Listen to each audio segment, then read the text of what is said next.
All right, welcome back everybody. My name is Jason Gold. I am here with an episode of Investor React. We're gonna actually do something a little bit different than we normally do. We're about 1/3 of the way through earnings season in Q2 of 2023, although I feel like this could be something that is evergreen going forward, and I'm going to do the Investor Relations Awards.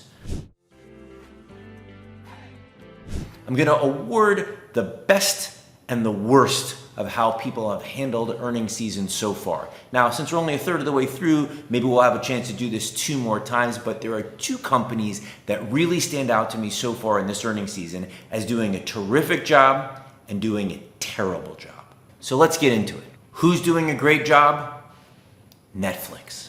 Who's doing an absolutely horrendous job with investor relations this earnings season? Snap. Let's talk about each one of them and why.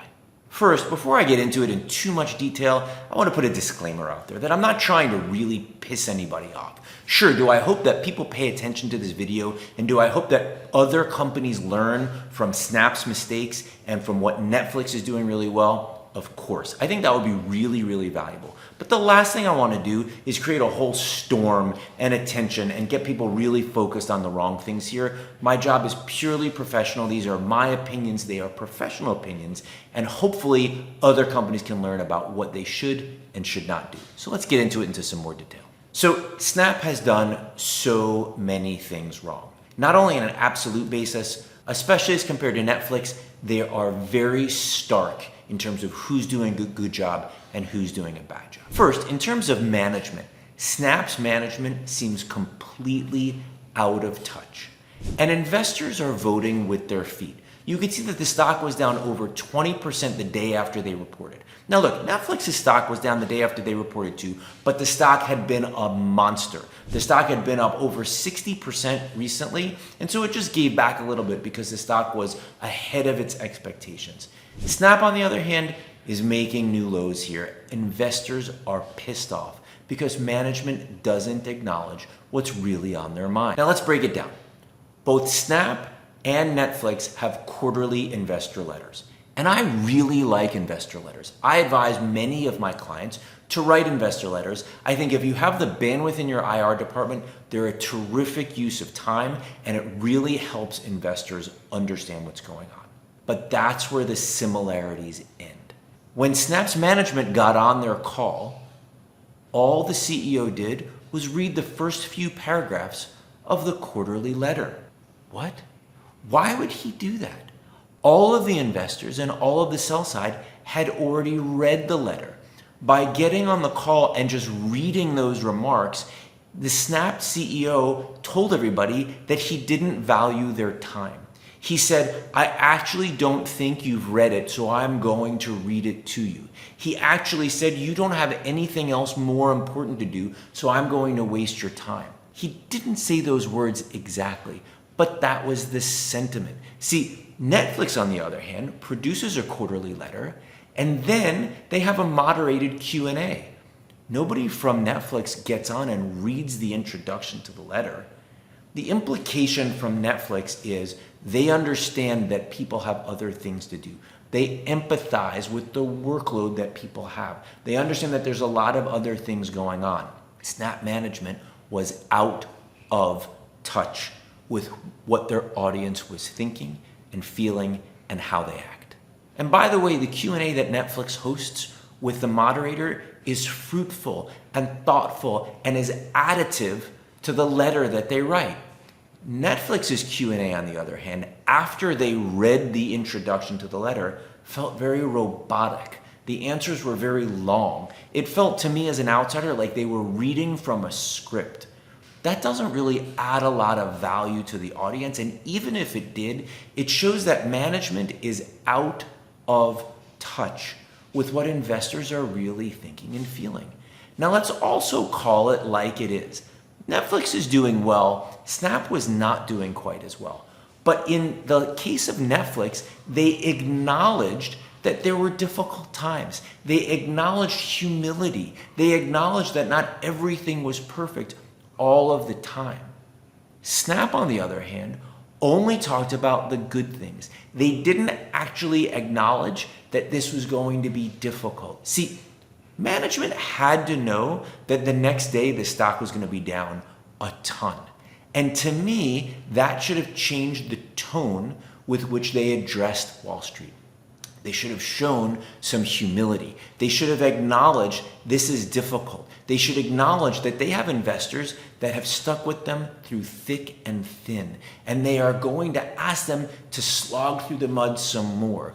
So why not acknowledge that? Why not recognize that things are challenging now and then talk about why things are going to be good? If they just talk about why things are going to be great, people don't listen anymore. Let's also talk about the quarterly letter that both companies write. NFLX, written at a very simple grade level. Anybody could understand it. My parents, my friends, anybody could understand what's going on at NFLX if they read that letter.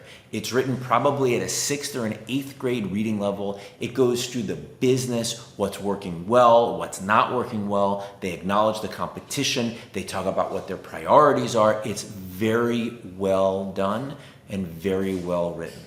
It's also done in 7 pages. Snap's letter, on the other hand, is 15 pages of very difficult text to get through. I graduated from college. I have a business degree, and I found the letter difficult to understand. It requires a base level of understanding about Snap's business that not everybody has. It presumes that you understand what the backstory is for every one of their businesses, and it doesn't lay out their strategic priorities in an easy to understand way. I found it very difficult to get through 15 pages of their letter and actually have a cohesive understanding of where Evan is taking this company. There's also no acknowledgement in Snap's letter of any of the competition. I'd point you to the NFLX letter where they actually have a table that shows last year's competitive market share and this year's competitive market share, and they talk about it. Snap doesn't have anything like that. Snap made no mention of competition. And let's be clear, Snap is competing with the other social media platforms to get people's attention. It's a big part of the thesis. They would do well to acknowledge that. It would show the street that they understand. The street feels like management is out of touch. The other thing that I think is much more of a business decision, but this is really important on an investor relations level, is that the street feels like the CEO of Snap makes whatever decisions he wants, whenever he wants. And generally, the street doesn't like surprises. See, 90 days ago, Snap raised their investment in AI and machine learning and all the things, the infrastructure things that they need to be competitive. And then this quarter, they jacked up that spend again with no warning to people. And that is why the street, or really is one of the reasons why the street reacted so negatively. They feel like he's running the business the way he wants to without signal anything to the street. Now, what could he have done differently? When he jacked spending last quarter, he could have said, look, we're jacking spending now, and the reality is we may do it again if we see it's working. And then the street would have been prepared, because it seems like, at least the evidence that they gave in the letter and on the call, is that some of those investments were paying off. Terrific. I'm not here to comment on how they should be running the business, other than they should signal to the street what the realm of possibilities is, particularly on something as vitally important as spending, which drives the margins. See, right now, people saw that they raised the spending 90 days ago. They raised it again now. Who's to say where the top is in that spending level? The street is worried that profitability is going to go to hell forever. Why not outline the basics for people? How do we make decisions? What are the ROIs that we're looking for? Give people something to hold on to rather than, hey, I'm going to spend whenever I want, on whatever I want, to do anything I want. That is what the street doesn't like, and it shows that management is out of touch with their investors. Let's just be clear. This isn't just my opinion. The street is actually telling management what they think.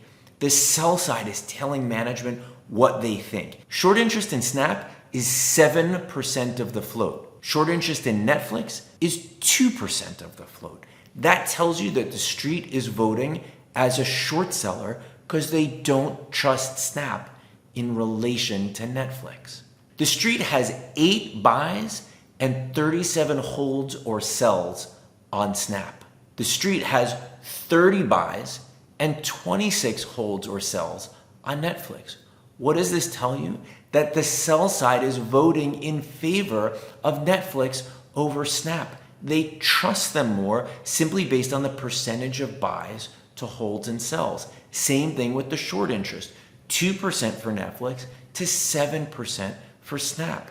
Investors are voting with their dollar bills. So what's the conclusion here? Netflix, your IR program is a 10 out of 10. Keep doing what you're doing. The stock will react accordingly. The street will give you an appropriate value for the underlying fundamentals.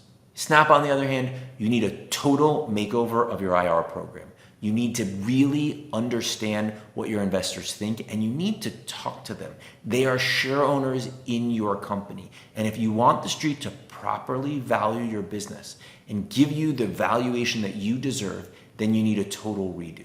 For everybody else who's watching both Snap and Netflix, take plenty of the good that Netflix is doing, eschew all the bad that Snap is doing, and your IR program will benefit. Thanks so much for tuning into this episode of Investor Reacts. I hope to see you back here again next time.